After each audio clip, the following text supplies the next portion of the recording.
Yeah, I haven't done one of these videos in a while. I'll do a couple like this, and I'll do a couple on this subject intermittently. It's the concept of containment, and it's used it's all over the internet in terms of relationship dynamics and containment. You know, contain your emotions, containing your partner's emotions, all that kind of stuff. We only use it in the concept of wealth and growing wealth. I'll use the analogy of, and I don't know what truth is in this, it's like a goldfish. Someone flushed a goldfish and it ends up working its way back up into the main tank in the house. And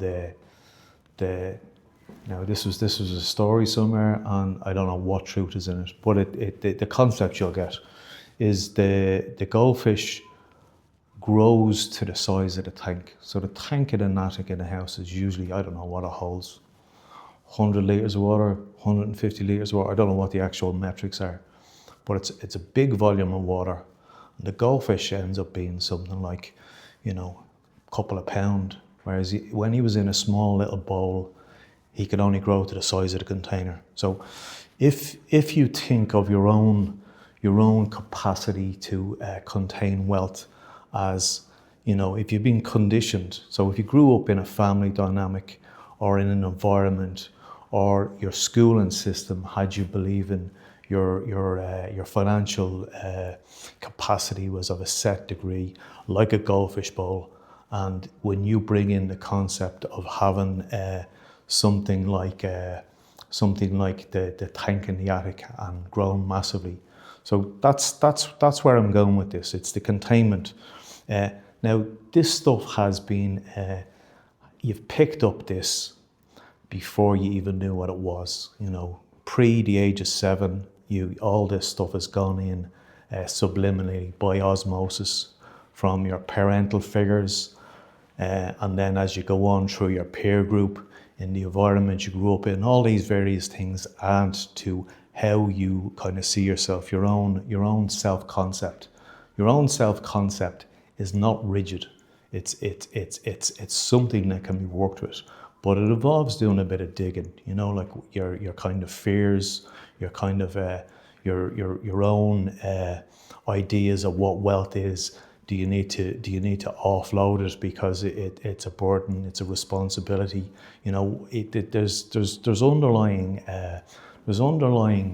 psychologies at play, and if you can actually dig deep and work with these, that will change your externals in relation to your accumulation of wealth.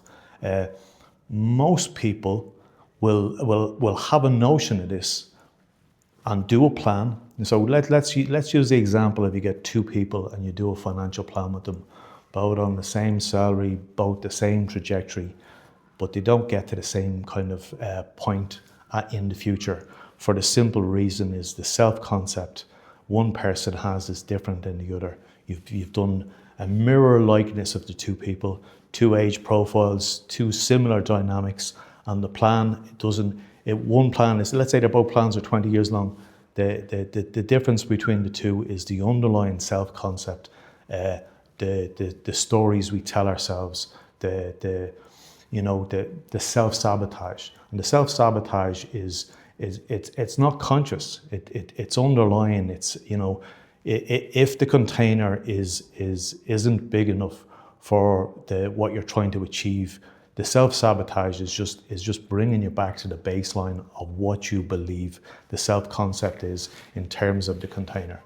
I'm going to leave it at that. I will do a few on this and do some other kind of pension stuff in relation to legislation and in relation to what needs to be out there in the public domain in terms of money at certain ages to get to a decent plan. We're all a bit underfunded, at the moment. So that's working with kind of what's there statistically and giving out that information so people know where they should be, and not a fear-based thing, just how far am I off the mark, or how close am I to the mark of where I need to be, and it not as a sales tool as such.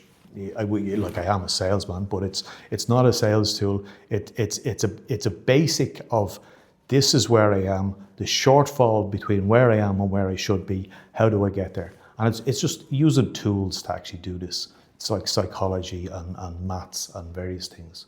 All right, thank you. Bye.